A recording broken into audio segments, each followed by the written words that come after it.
because I have something worth fighting for.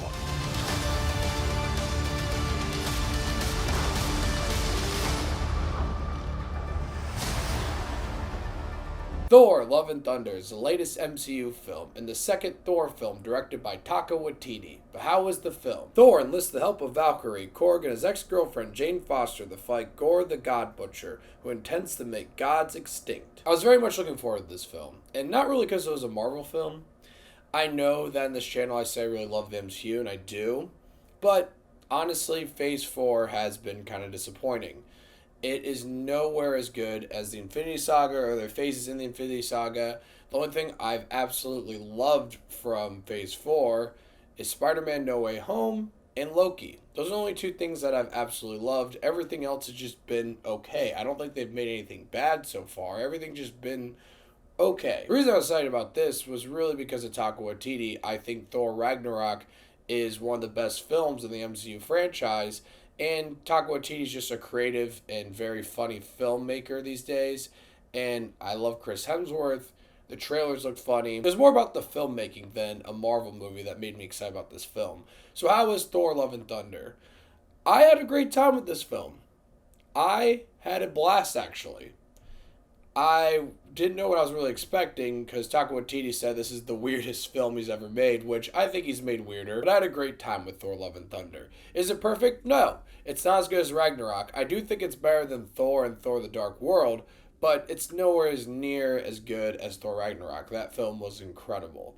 And let's just talk about the things I loved. I think Taika Waititi did a great job with the colors and directing sequences and everything like that. And this film is fucking hilarious. You knew that was going to happen with this film, seeing how Ragnarok was and how Taika Waititi is. This film was so goddamn funny.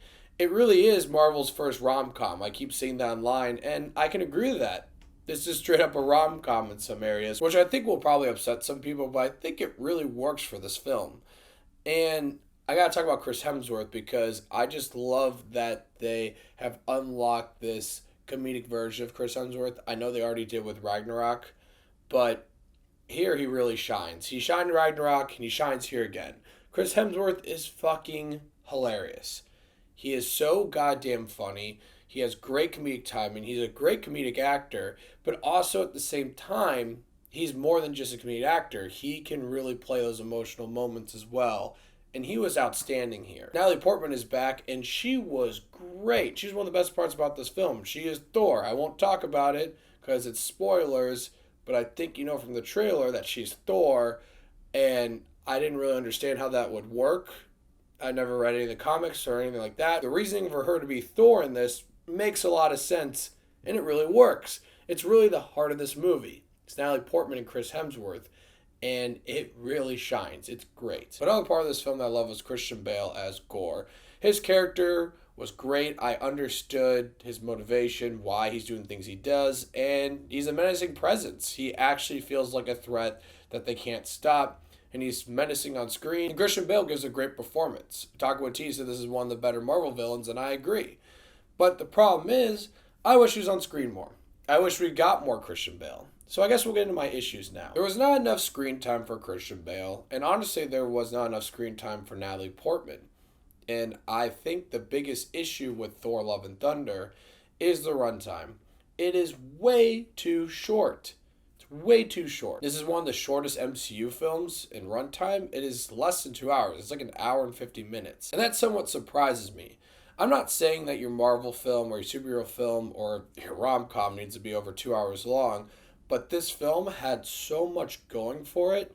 There was all these little plot points. There's all these character moments, these moments of character development that I think need to breathe a little bit and play out a little bit longer for some of these emotional beats to hit and for the overall story to feel more impactful.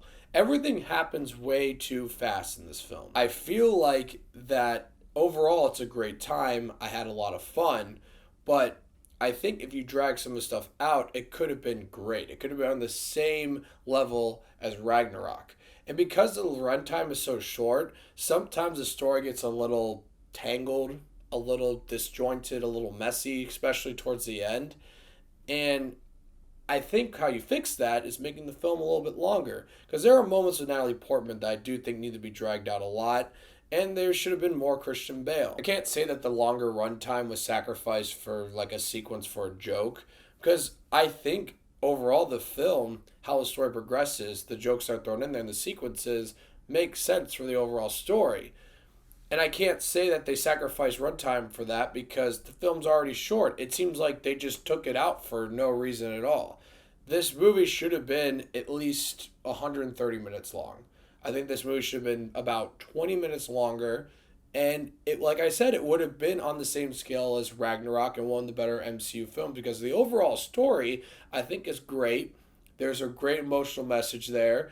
And it's really funny and it's exciting and there's so much crazy shit thrown at you. I mean, like Russell Crowe as Zeus was fucking great and hilarious. Like there's all these things in the movie that really, really worked, but it just feels like we're rushing through everything. I liked how everything concluded and it was somewhat unexpected, which is a big surprise for me, especially in a Marvel film, so I gotta give the point some credit for that.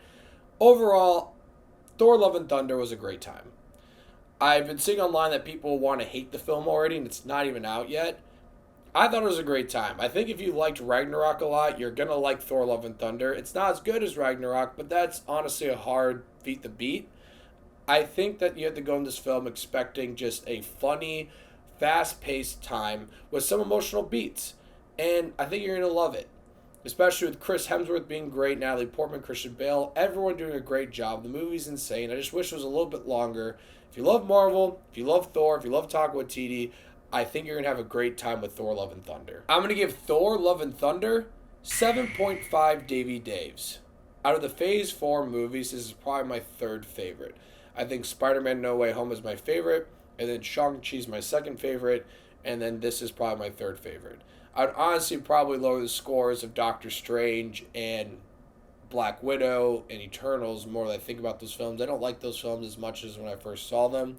But those three, Spider-Man, Shang-Chi, and Thor, are films that I'm happy with my rating.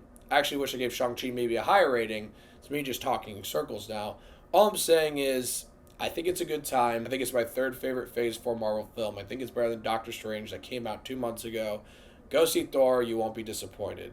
So, Thor, Love and Thunder. Let me know what you guys thought of it once you've seen it. I'm curious to hear. And thank you so much for watching. Click here to see more of Davey's Takes.